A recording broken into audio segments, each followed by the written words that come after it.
Good evening to all. Welcome to Sudesh Sharma Medical and Nursing Academy. Students, today I am going to discuss about the important information of menstrual cycle. Students, so that's I want to tell you publicly what is the menstrual cycle and where this play an important role. So listen very carefully what I am telling you. Listen. Make your concentration on my video and my lecture. Please attention me. First, we go on our topic.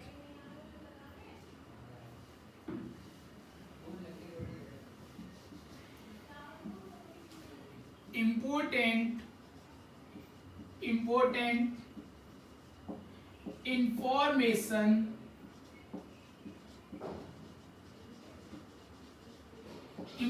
information about menstrual cycle. Students, publicly I want to tell you what is the important information of menstrual cycle, because these are very secret and some more people's are lack of awareness from the menstrual cycle. So that's why I am telling you the important information of menstrual cycle. First one, normal duration of menstrual cycle. सबसे पहले बात आती है normal duration of menstrual cycle कि normally एक female के अंदर कितने दिन की मेंस्ट्रुअल साइकिल होती है. Always remember 28 days in a female. एक फीमेल के अंदर 28 दिन की होती है नॉर्मल मेंस्ट्रुअल साइकिल. दूसरा, बहुत बढ़िया, पहली बात समझ में आ गई. दूसरी, first sign of menstrual cycle.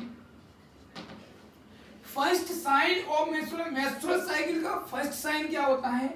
Bleeding. ये क्वेश्चन पूछा जाता है एम्स के अंदर और आपसे पूछा जाता है कि मेंस्ट्रुअल साइकिल का फर्स्ट साइन क्या होता है, तो बोलना आप ब्लीडिंग. ब्लीडिंग कब से कब तक होती है आप लोग हमेशा ध्यान रखना. फर्स्ट डे पर क्या होती है? ब्लीडिंग होती है. और कब से कब तक चलती है? 5th डे तक. 5th day of menstrual cycle. बहुत बढ़िया.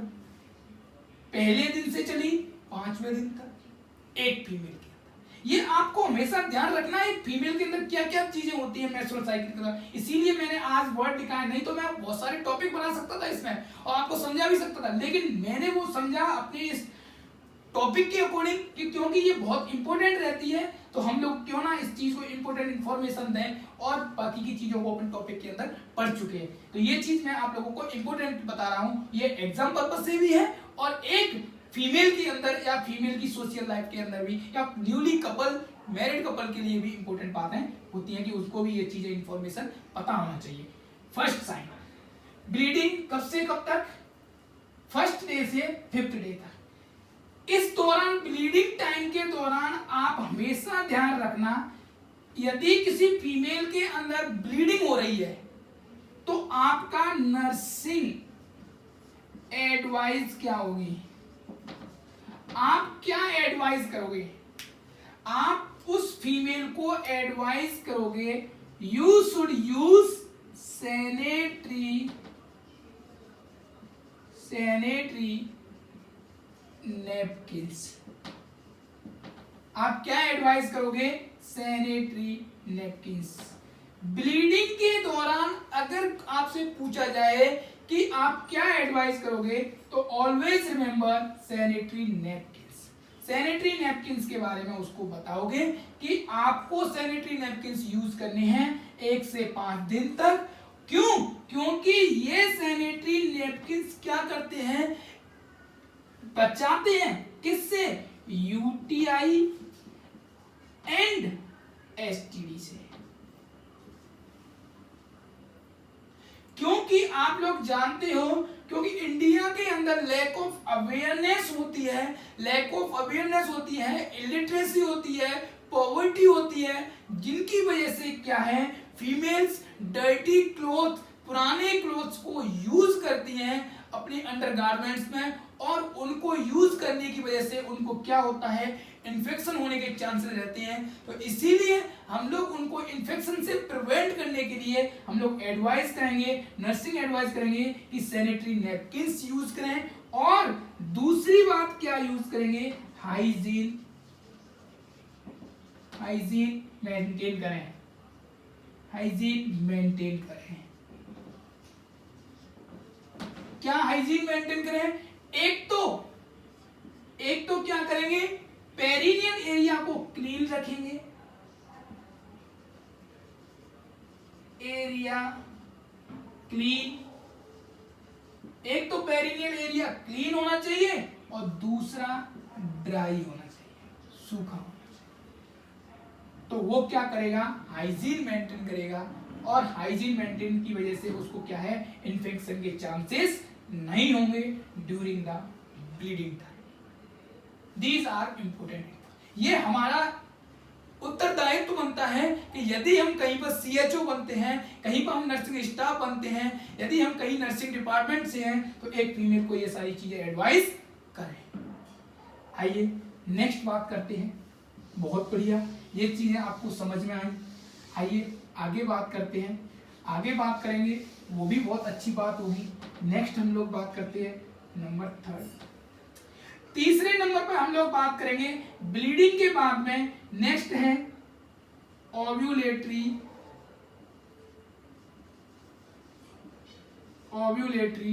डे। ओव्यूलेटरी डे कौन सा होता है, फीमेल को पता होना चाहिए कि मेरा ओव्यूलेटरी डे कौन सा है during the menstrual cycle.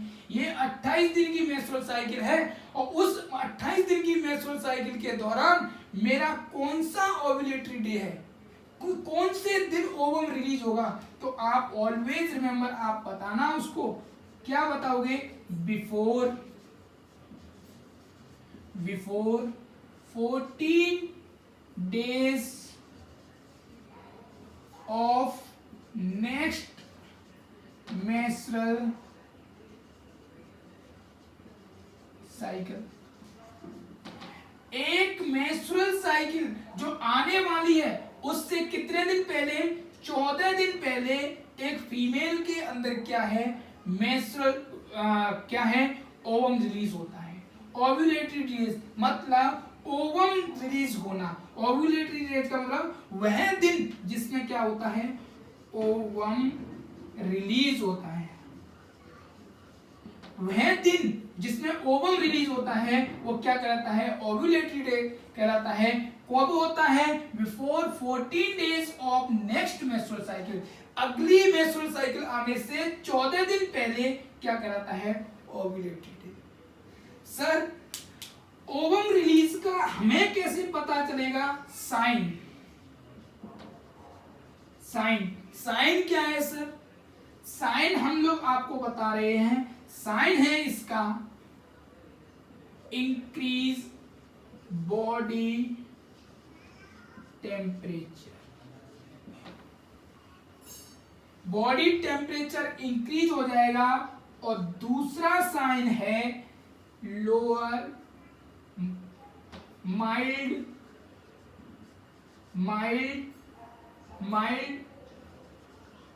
Abdominal pain.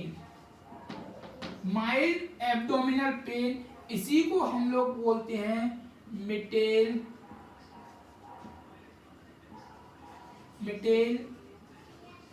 Skimmers sign.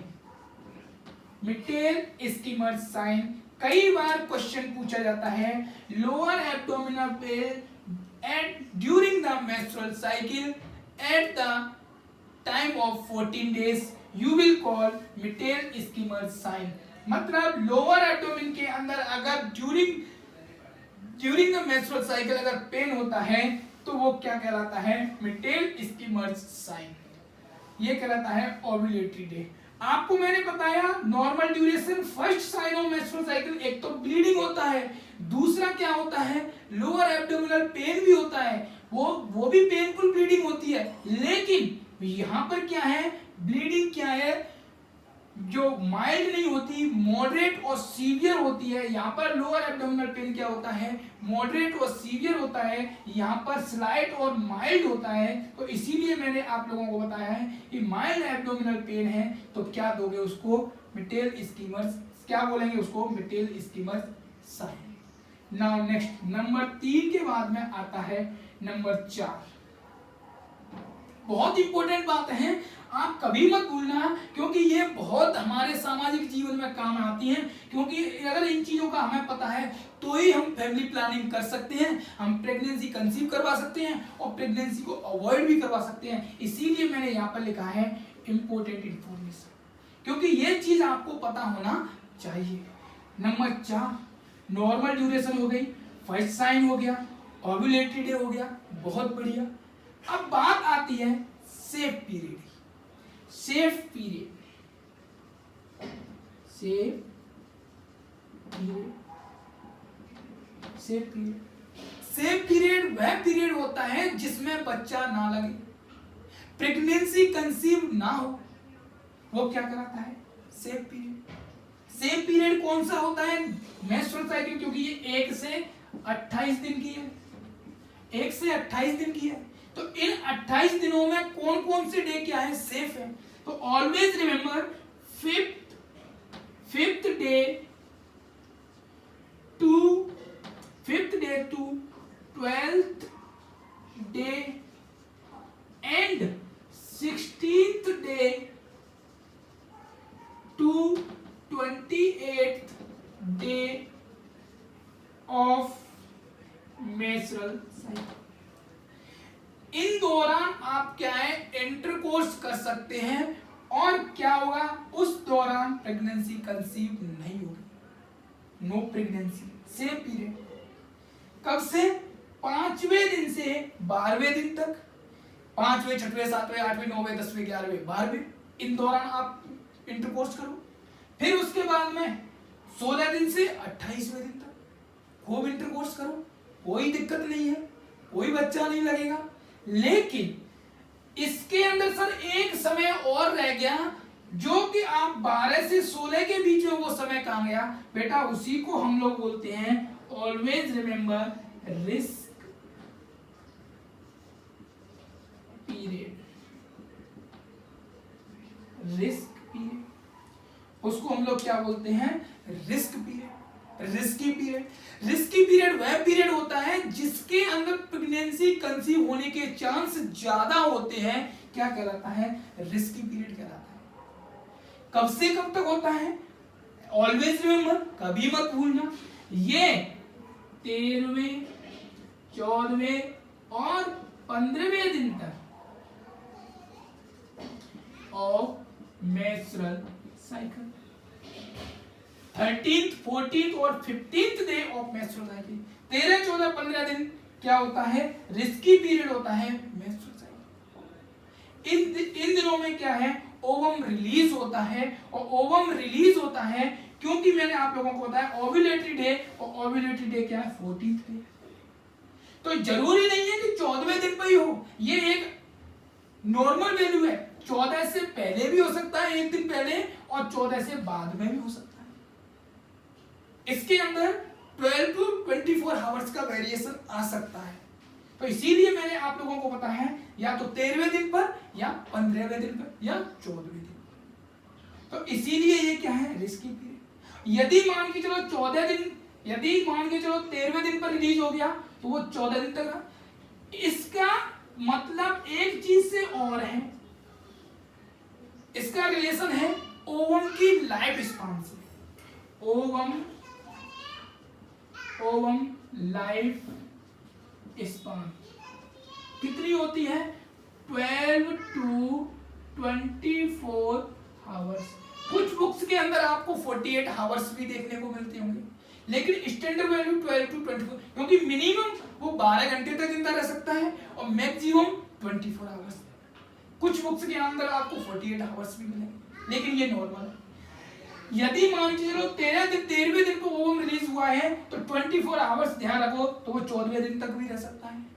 तो 14वें दिन पर आपको क्या है, फर्टिलाइजेशन नहीं करना है। और यदि वो 48 दिन तक जिंदा रह 48 घंटे तक जिंदा रह सकता है तो वो 15 दिन तक, तो 15वें दिन भी आपको इंटरकोर्स नहीं करना है।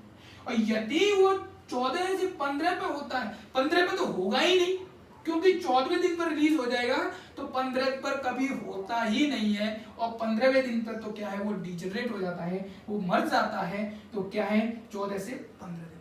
तो ऑलवेज रिमेंबर 13, 14 दिन, 15 दिन पर हमें क्या नहीं करना है, इंटरकोर्स नहीं करना। तो ये क्या है, रिस्की पीरियड। आइए, बहुत बढ़िया, ये सारी चीजें आपको समझ में आ रही है। आगे बात करते हैं, आगे हम लोग बात करते हैं, और आगे हम लोग बात करेंगे नंबर 6, 6वें नंबर पर बात करेंगे। स्टूडेंट्स, आप लोगों को मैं बता रहा हूं कि आप मेरे चैनल को लाइक करें, सब्सक्राइब करें, कमेंट करें। यदि आपको मेरी टीचिंग समझ में आ रही है तो प्लीज मुझे सपोर्ट करें, मोटिवेट करें, क्योंकि मैं आप लोगों के लिए मेहनत कर रहा हूं। मैं किसी भी अपनी वीडियो को डिलीट नहीं कर रहा और आपको free of cost classes provide करवा रहा हूं।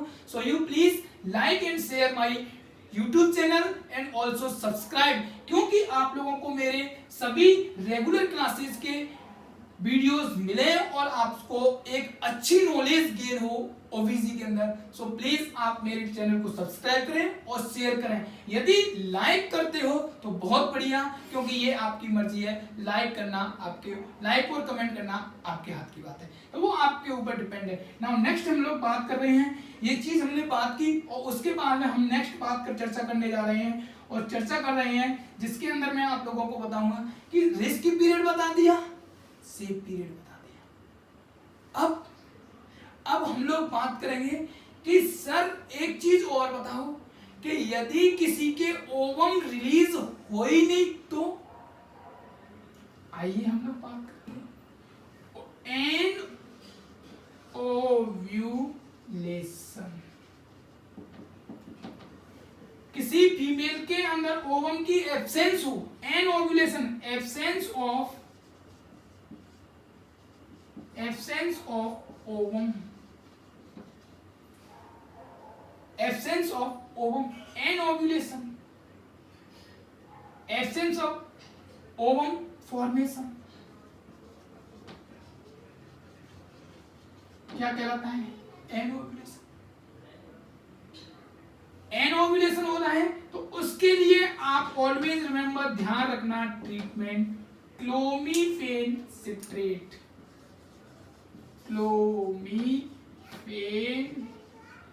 Citrate, DOC for anovulation. Anovulation के अंदर ड्रग ऑफ चॉइस आपसे पूछा जाए तो क्लोमीफेन सिट्रेट। नाउ नेक्स्ट हम लोग बात करने जा रहे हैं, उसके बाद में मैं आप लोगों को बता रहा हूं एक और आपको बहुत अच्छी सी बात बताऊंगा। क्या बताऊंगा कि आप लोग क्या करेंगे, एक चीज याद रखेंगे कि यदि आपको प्रेगनेंसी कंसीव करवानी है तो आपको इंटरकोर्स कब करवाना है, 14 डे पर, रिस्की पीरियड में। तो ये आपको मैं बता चुका हूं। एनओव्यूलेशन के बाद में हम लोग बात करेंगे, क्या एनओव्यूलेशन के बाद में आता है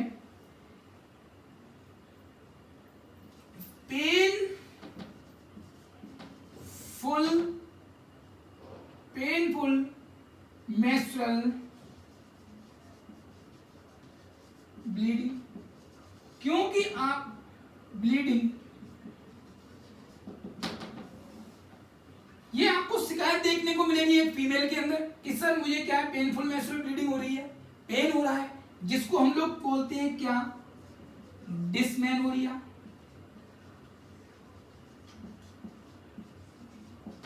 डिस्मेनोरिया, तो इसके अंदर हम डिस्मेनोरिया, इसके अंदर क्या होता है, क्रैम्पिंग होती है, और क्रैम्पिंग को क्या है, मसल रिलैक्सेंट दिया जाता है, और जिसको हम बोलते हैं Meftal spasm, Meftal spasm tablet, Meftal spasm tablet दी जाती है, किसके लिए, डिस्मेनोरिया के लिए। अगर किसी को पेनफुल मेंस्ट्रुएशन हो रहा है तो आप उसको क्या ट्रीटमेंट दे दो, क्या ड्रग दोगे आप, मेफ्टल स्पाज्म। बहुत बढ़िया, नेक्स्ट हम लोग बात कर रहे हैं, आगे मैं आप लोगों को बताऊंगा, ये चीज बताई, और भी चीजें हैं जिसको हम लोग बहुत इंपॉर्टेंट वर्ड के अंदर, इंपॉर्टेंट इंफॉर्मेशन के अंदर ध्यान रखेंगे। सर अगर किसी को हाइपोमेनोरिया है, हाइपोमेनोरिया या एमिनोरिया,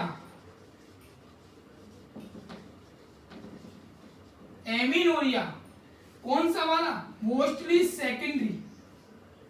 यदि किसी के hypomenorrhoea, you know very well hypomenorrhoea क्या होता है। हाइपोमेनोरिया के अंदर यदि 2 ml से ब्लड लॉस कम हो, 2 ml से ब्लड कम लॉस हो और 2 दिन से कम उसकी मेंस्ट्रुएशन हो, तो क्या कहलाएगा, हाइपोमेनोरिया। और यदि एमिनोरिया क्या है, यूनिवेरिया एब्सेंस ऑफ मेंस्ट्रुअल साइकिल। तो अगर ये चीज उसके शिकायत कर रही है कोई फीमेल, तो ऑलवेज रिमेंबर, आप उसको क्या एडवाइस करेंगे, आप ऑलवेज क्या ध्यान रखेंगे, OCP, ओरल कॉन्ट्रासेप्टिव पिल्स। कौन सी होती हैं, माला एंड माला डी। जो माला एन होती है वो गवर्नमेंट सप्लाई होती है, माला डी होती है वो प्राइवेट सप्लाई होती है। लेकिन इनके अंदर, इन दोनों के अंदर कंटेंट क्या होता है, इनके अंदर होता है progesterone plus oestrogen, progesterone plus oestrogen इन पिल्स के अंदर। ये कितनी होती है OCP, ये OCP अगर हम लोग किसी को माला एन दे रहे हैं, तो ये माला एन के अंदर कितनी टैबलेट होती हैं, 21 + 7, 21 + 7। 21 क्या होती है, 21 तो क्या है, ईस्ट्रोजन प्रोजेस्टेरोन, ईस्ट्रोजन या प्रोजेस्टेरोन, ईस्ट्रोजन प्रोजेस्टेरोन होता है। और 7 के अंदर क्या होता है, iron folic acid, iron folic acid. ये क्या करती है, 21 टैबलेट क्या है, एट बैड टाइम 1, एक टैबलेट आपको एट बैड टाइम लेनी है, कब तक, 21 डेज तक। उसके बाद में आपको क्या स्टार्ट कर देना है, तुरंत बाद आयरन फोलिक एसिड टैबलेट, कितने दिन तक, 7 डेज तक, 7 दिन तक। तो ये आप हमेशा ध्यान रखना, यदि किसी को हाइपोमेनोरिया है, एमिनोरिया है, तो आप उसको क्या ट्रीटमेंट सजेस्ट करोगे, आप उसको ट्रीटमेंट सजेस्ट करोगे OCP। क्या सजेस्ट करोगे आप, OCP। नाउ नेक्स्ट मैं आप लोगों को बताऊं, नेक्स्ट मैं आपको बताऊंगा हाइपोमेनोरिया के बाद में बात करते हैं हाइपोमेनोरिया एंड एमिनोरिया। अगर इसको ये शिकायत थी तो ये ट्रीटमेंट बताते हैं। नेक्स्ट है कि यदि कोई फीमेल यह कहती है कि मुझे सर एक्सेसिव ब्लीडिंग होती है और मैं क्या करूं, तो एक्सेसिव ब्लीडिंग के अंदर भी हम लोग क्या है, OCP। वैसे क्या है, जितनी भी एब्नॉर्मलिटीज हैं, एब्नॉर्मलिटीज ऑफ मेंस्ट्रुअल साइकिल, उन सब के लिए ट्रीटमेंट क्या दिया जाता है ओरल कॉन्ट्रासेप्टिव पिल्स।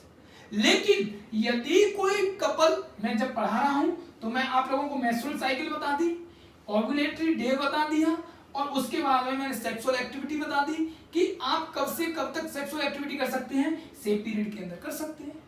अब बात आती है कि यदि कोई फीमेल ये पूछे कि सर मेरी नेक्स्ट मेंस्ट्रुअल साइकिल कब आएगी, तो next menstrual cycle, always remember, next menstrual cycle आएगी यदि वह प्रेग्नेंट नहीं है तो, यदि वह प्रेग्नेंट नहीं है तो आफ्टर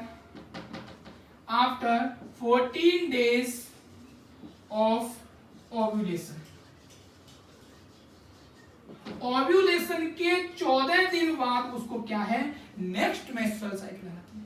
क्यों आती है, क्योंकि कॉर्पस ल्यूटियम किसके अंदर चेंज हो जाता है, कॉर्पस एल्बिकांस के अंदर, और वहां पर क्या नहीं आता, कॉर्पस एल्बिकांस से प्रोजेस्टेरोन नहीं आता, और प्रोजेस्टेरोन नहीं आता तो हार्मोन की इनसफिशिएंसी हो जाती है, किसके अंदर, एंडोमेट्रियम के अंदर, और एंडोमेट्रियम क्या होने लग जाती है, शेड ऑफ होने लग जाती है, शेड ऑफ होने लग जाती है। और मैंने आप लोगों को बताया कि नेक्स्ट मेंस्ट्रुअल साइकिल या मेंस्ट्रुअल साइकिल का फर्स्ट साइन क्या होता है, ब्लीडिंग, ब्लीडिंग। तो ये क्या है, नेक्स्ट मेंस्ट्रुअल साइकिल आना स्टार्ट हो जाती है। तो नेक्स्ट मेंस्ट्रुअल साइकिल कब आती है, 14 डेज ऑफ ओव्यूलेशन, 14 डेज के ओव्यूलेशन के बाद में नेक्स्ट मेंस्ट्रुअल साइकिल आ जाती है। नाउ नेक्स्ट आप लोगों को एक चीज और बताऊं, मैं आपको क्या बताऊं कि यदि आपसे कोई ये पूछे कि सर मैं प्रेगनेंसी कंसीव नहीं करवाना चाहता और पैसे भी नहीं खर्च कर सकता, क्योंकि सर पैसे इसलिए नहीं खर्च कर सकता कि नौकरी नहीं लगी है, लेकिन क्या है मेरी शादी हो गई है, तो मैं क्या नहीं कर, मैं प्रेगनेंसी का अफोर्ड नहीं कर सकता, तो सर सस्ते से सस्ता इलाज बताओ। तो आपको मैं बताऊं, यदि कोई बंदा प्रेगनेंसी कंसीव नहीं करवाना चाहता तो उसको हम लोग बोलते हैं कॉन्ट्रासेप्टिव मेथड, वह तरीका जो प्रेगनेंसी कंसीव ना होने दे, क्या कराता है, कॉन्ट्रासेप्टिव मेथड। सर बताना सस्ते से सस्ता, चीपेस्ट मेथड बताओ सर। ठीक है भाई, चीपेस्ट मेथड सुन ले। चीपेस्ट मेथड में आप उसको एडवाइस करोगे कि आप हमेशा इंटरकोर्स या कोइटल एक्ट कब करोगे, सेफ पीरियड के अंदर, सेफ पीरियड के अंदर, क्योंकि सेफ पीरियड के अंदर क्या है, बच्चा नहीं लगता। सेफ पीरियड सर कब से, 5 से 12 एंड 16 से 28। अगर इन दिनों में आप अगर इंटरकोर्स करते हो, सेक्सुअल इंटरकोर्स करते हैं, तो प्रेगनेंसी कंसीव नहीं होगी। सर और बताओ, पहला सेफ पीरियड, और बताओ चीप, सर चीप भी होना चाहिए भाई, ये नहीं है तो विड्रॉल मेथड, विड्रॉल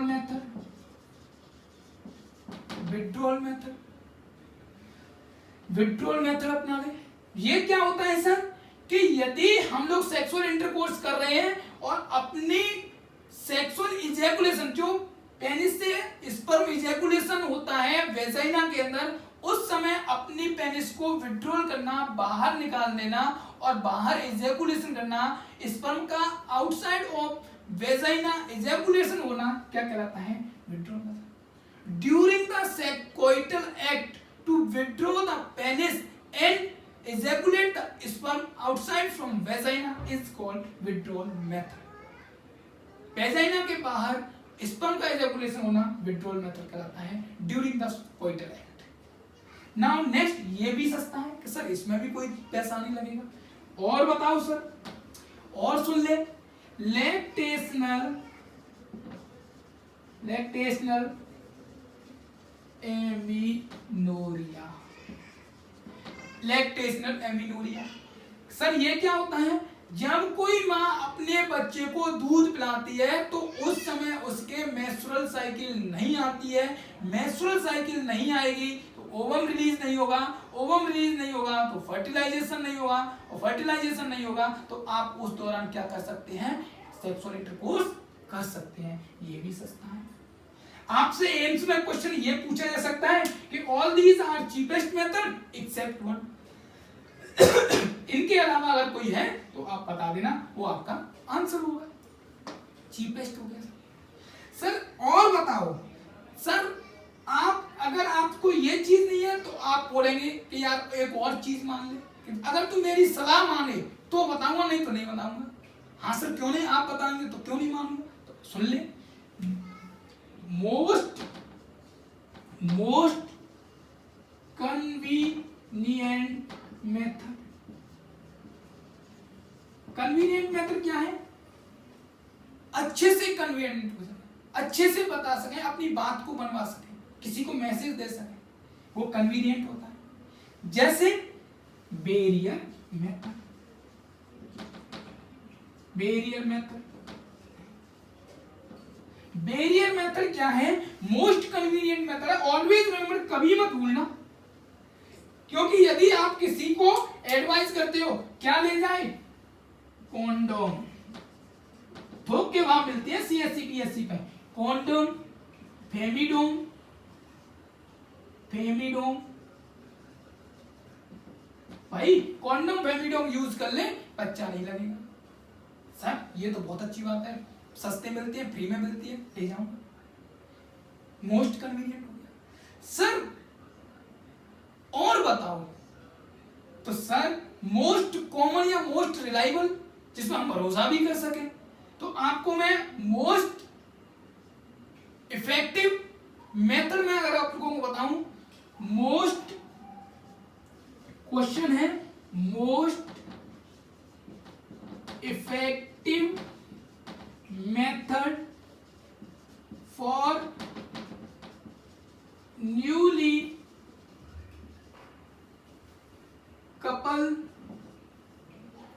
कपल, तो क्या रहेगा, OCP, oral contraceptive method is the most effective method for newly couple.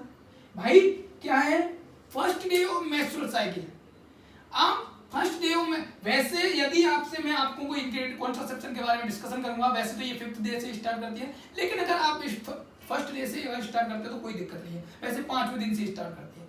तो 5th डे यदि हम first day of menstrual cycle के दौरान से हम स्टार्ट कर देते हैं, पहले दिन से ही, और कब तक, आप 28 दिन तक करते हो, तो क्या है, बच्चा नहीं लगेगा। ये है हमारा मोस्ट कन्वीनियंट मेथड। तो these are the most effective method and most important information about the menstrual cycle। मैंने आप लोगों को ये चीजें बताई। Students, thank you for attention for this class. Please share and subscribe my channel, but आप like करना और कमेंट करना ये आपकी मर्जी है, क्योंकि अगर आपको क्लास समझ में आएगी, यदि आपको क्लास अच्छी लगेगी तो आप जरूर कमेंट करेंगे और लाइक करेंगे, क्योंकि मैं बहुत मेहनत से पढ़ा रहा हूँ आप लोगों को। मेरे सारे वीडियो सेव हैं, फ्री ऑफ ऑनलाइन क्लासेस में आपको चला रहा हूँ, फ्री ऑफ कॉस्ट, और आप लोग इसको अच्छे से पढ़ें। मैं किसी भी वीडियो को डिलीट नहीं कर रहा हूँ, और आपको ओबीजी क्लासेस के साथ साथ में आपको आगे अब एनाटॉमी की क्लासेस भी आना स्टार्ट हो रही हैं, तो मैं खुद एनाटॉमी क्लासेस आपको लेना स्टार्ट कर रहा हूं और आप लोगों को एनाटॉमी के बारे में भी बताऊंगा। तो मेरा मेन टॉपिक है, जो फेवरेट सब्जेक्ट है, ओबीजी एंड एनाटॉमी। सो मैं आपको अब एनाटॉमी की क्लासेस भी रेगुलर स्टार्ट करने जा रहा हूं, तो नेक्स्ट वीडियोस के अंदर आपको एनाटॉमी क्लासेस भी मिलेंगी। Thank you for attention, thank you for class, and thank you for share and subscribe for my channel. Thank you so much.